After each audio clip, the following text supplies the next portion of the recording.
Hello everyone. आज हम देखने वाले हैं क्लास 12th का मैथ और प्रश्नवाली 4.3 को देखेंगे इसमें। और चैप्टर का नाम है आपका डिटर्मिनेंट और चैप्टर नंबर 4 है 4 का प्रश्नवाली कौन सा 4.3 को देखेंगे। तो देखिए, इसको हल करने से पहले थोड़ा सा हम लोग कुछ टिप्स जान लेते हैं। यहाँ पर देख लीजिए, आप ही का बुक में दिया है, ना कि हम अपने मन से आप लोगों को लिखवा रहे हैं। यहाँ पर देखिए, थोड़ा सा सुन लीजिए।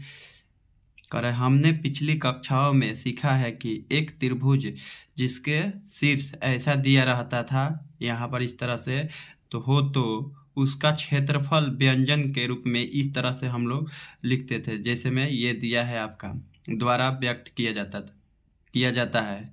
अब इस व्यंजन को सारणी के रूप में इस प्रकार लिखा जाता है। कैसे इस प्रकार लिखेंगे, तो यही फार्मूला का ज़रूरत है। आप इसको सिद्ध कीजिएगा, इसको हल कीजिएगा तो ये वाला मिल जाएगा। इसको हल कीजिएगा, डिटर्मिनेंट के रूप में लिखिएगा तो ऐसे आ जाएगा। आप इस फार्मूला पर भी रख सकते हैं, कोई दिक्कत नहीं है। जैसे में आप लोग क्लास 10th में सारणी के ये वाला को जो ये वाला है आपका सूत्र, क्लास 10th में हम लोग कोऑर्डिनेट यानी निर्देशांक ज्यामिति में त्रिभुज का क्षेत्रफल निकालना सीखे हैं। ये वाला सूत्र से आप ये डिटर्मिनेंट वाला को इस तरह से भी हल कर सकते हैं, लेकिन कोई दिक्कत नहीं। लेकिन यहाँ पर सारणी के रूप में इस प्रकार से लिख के हल करना है। तो चलिए, उसके बाद यहाँ पर बोला है, देख लीजिए, कह रहा है कि क्योंकि क्षेत्रफल एक धनात्मक राशि होती है, इसलिए हम स्वाध्याय 1 में सारणी का निरपेक्ष मान लेते हैं। क्या मान लेते हैं? निरपेक्ष मान लेते हैं। उसके बाद दूसरा कह रहा है टिप्स आपका कि यदि क्षेत्रफल दिया हो तो गणना के लिए सरल के लिए मान हल करते हैं, तब उसके लिए सारणी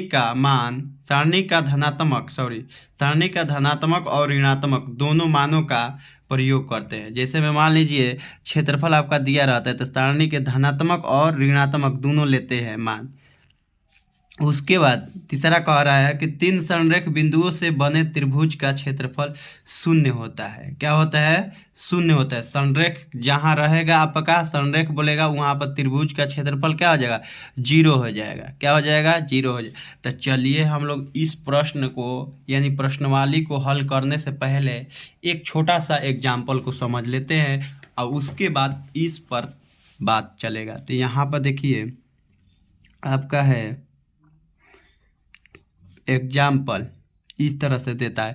मान लीजिए कि लिखेगा कि एक त्रिभुज का क्षेत्रफल ज्ञात कीजिए जिसके शीर्ष, मान लीजिए शीर्ष यहाँ पर लिख दे रहे हैं, शीर्ष आपका दे देगा 3 और 8।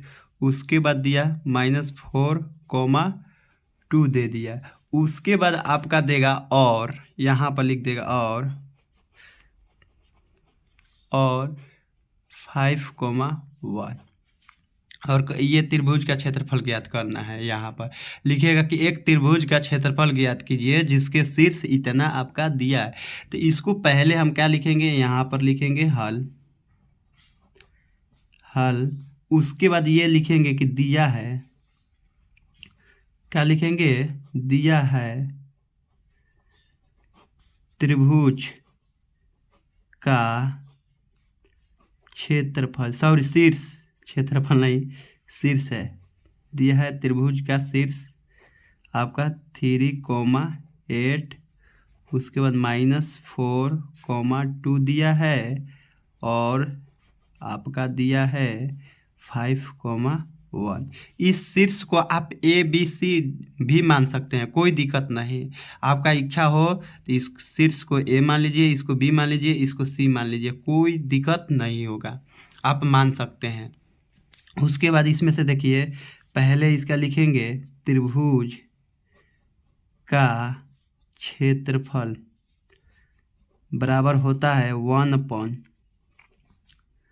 डिटर्मिनेंट के रूप में लिखेंगे तो ऐसे होता है x1, x2, उसके बाद x3, y1, y2, उसके बाद होता है y3, 1, 1, 1।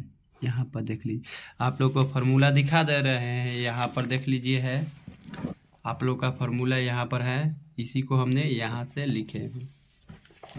उसके बाद इसमें देखिए x1 का ज़रूरत है, x2 का, x3 का, y1 का, y2 का, y3 का ज़रूरत। तो ये कहाँ से आएगा? तो मिलेगा इस शीर्ष में से मिलेगा। तो यहाँ पर देखिए हम लोग शीर्ष में x, y बराबर में ये क्या है आपका 3, 8 है।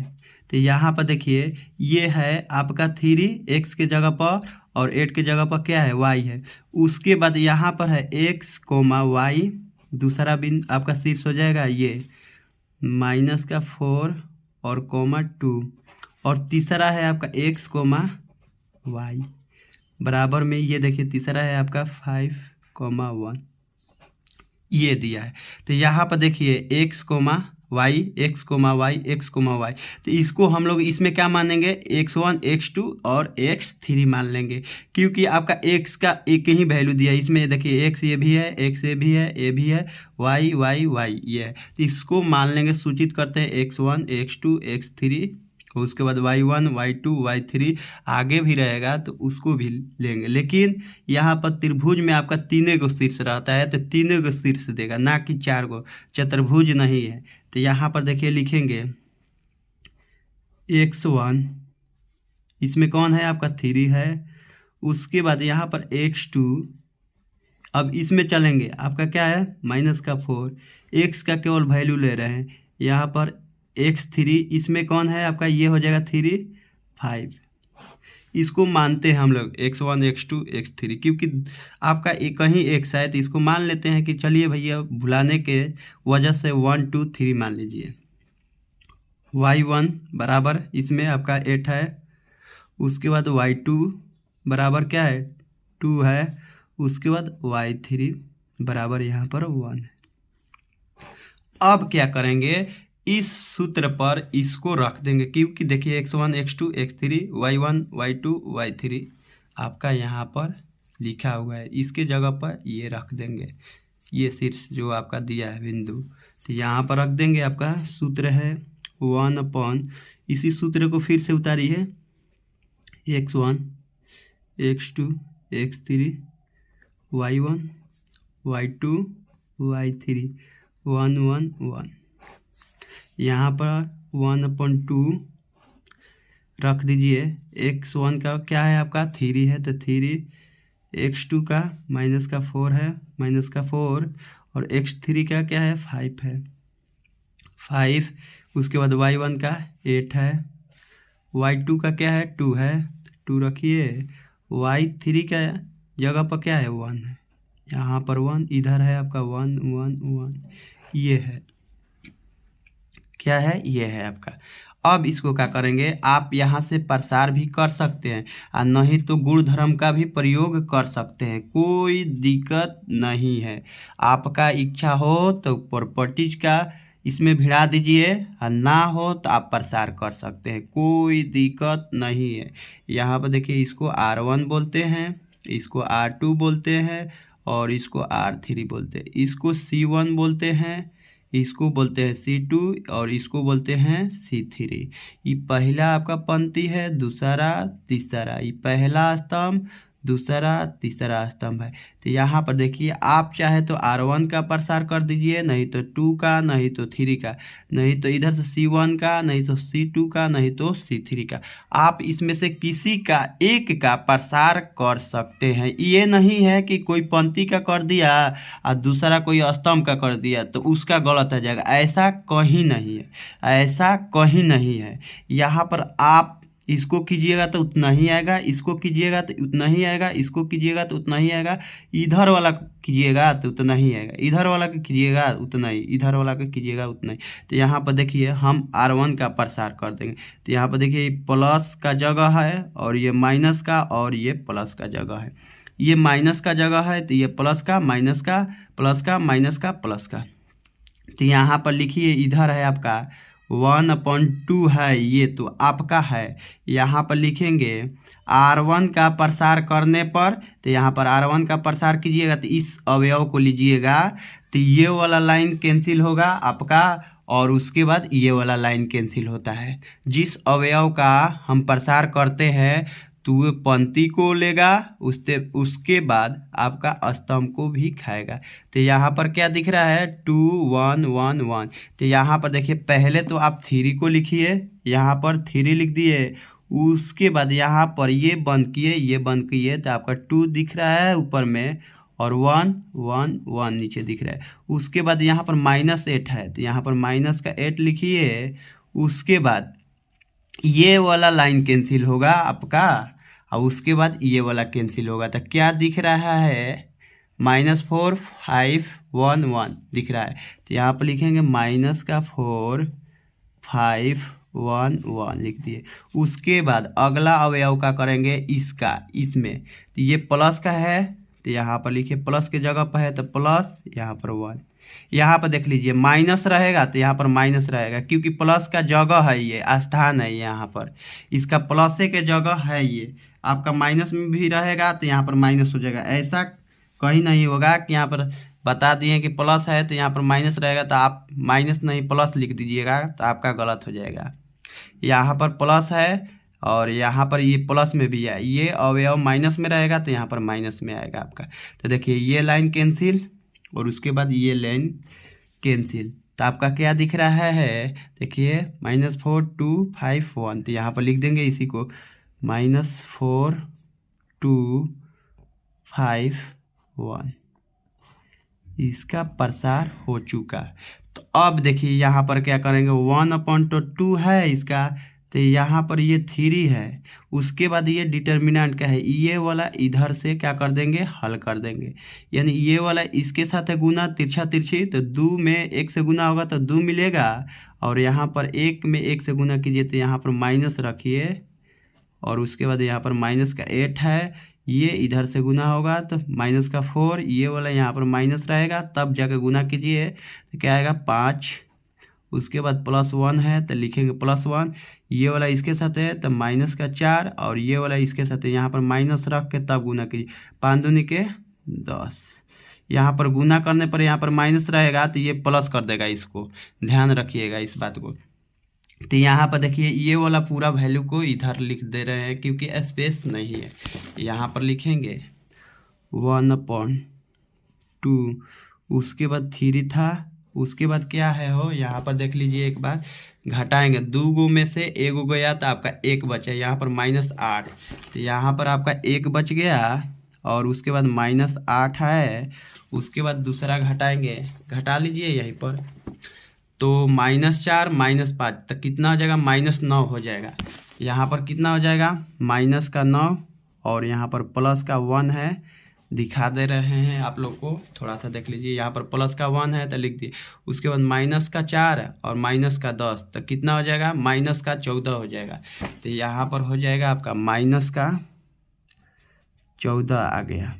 ये यहाँ पर 1/2 लिखेंगे, ये इसके साथ गुना करेंगे तो 3। उसके बाद यहाँ पर देखिए -8 गुना -9 करेंगे तो आपका पहले साइन से कीजिए, माइनस से गुना किए तो आपका प्लस हो गया साइन।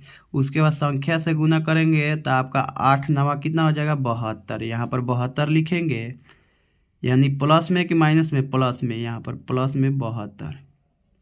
उसके बाद यहाँ पर देखिए +1 में गुना करना है -14 में, तो इसमें गुना करेंगे तो आपका क्या आएगा प्लस माइनस क्या हो जाएगा माइनस हो जाएगा। उसके बाद 1 में 14 से गुना करेंगे तो 14 मिलेगा आपका, तो यहाँ पर -14 यानी 14। उसके बाद 1/2 है यानी 1/2 है। उसके बाद इसको ये वाला प्लस का है दोनों तो जोड़ दीजिए, 72 गो 3 गो कितना हो जाएगा आपका 75 गो -14 है। उसके बाद यहाँ पर लिखिए 1/2, यहाँ पर गुना ये क्योंकि कोष्ठ हटने वाला है, तो यहाँ पर देखिए 75 गो आदमी में से 14 गो आदमी का मृत्यु हो गया, तो जिंदा कितने आदमी बच गए, तो यहाँ पर देखिए 1 और यहाँ पर 6 यानी 61 आदमी। यहाँ पर कितने आदमी जिंदा हैं 61 आदमी, तो यहाँ पर लिख देंगे 61/2। ये कैसे, क्योंकि देखिए बाटा पर के क्या हो गया गुना, इसके बटा में 1 छिपा है, ये आपका कोई कटने वाला नहीं है तिरछा तिरछी, तो क्या करते हैं ऊपर का ऊपर गुना नीचे का नीचे गुना, यहाँ पर आ गए तो इसको लिखेंगे वर्ग इकाई। ये देखिए क्षेत्रफल हमेशा स्क्वायर में रहता है, ये देखिए आ गया। तो चलिए हम लोग इस प्रश्न पर चलेंगे, यानी प्रश्नावली पर 4.3 पर आप लोग को एक एग्जाम्पल दिखा दिए, इसी तरह से इसको हल करेंगे। तो देखिए यहाँ पर लिखा है निम्नलिखित प्रत्येक में दिए गए शीर्ष क्या चीज़ शीर्ष बिंदु वाले त्रिभुजों का क्षेत्रफल ज्ञात कीजिए। क्या ज्ञात करना है? त्रिभुजों का क्षेत्रफल ज्ञात करना है। तो यहाँ पर देखिए आपका शीर्ष दिया है, ये 3 गो आपका क्वेश्चन है। इसमें पहला के कौ क्वेश्चन है? 3 गो। तो ये आपका शीर्ष दिया है, पहला में ये, दूसरा में ये, तीसरा में ये। तो यहाँ पर लिखेंगे पहले तो इसको लिखेंगे, यहाँ पर लिखिए प्रश्नावली 4.3। चाहे चलिए इसको हम लंबा वीडियो बन जा रहा है, दूसरे वीडियो में देखेंगे इसको। चलिए चलते हैं।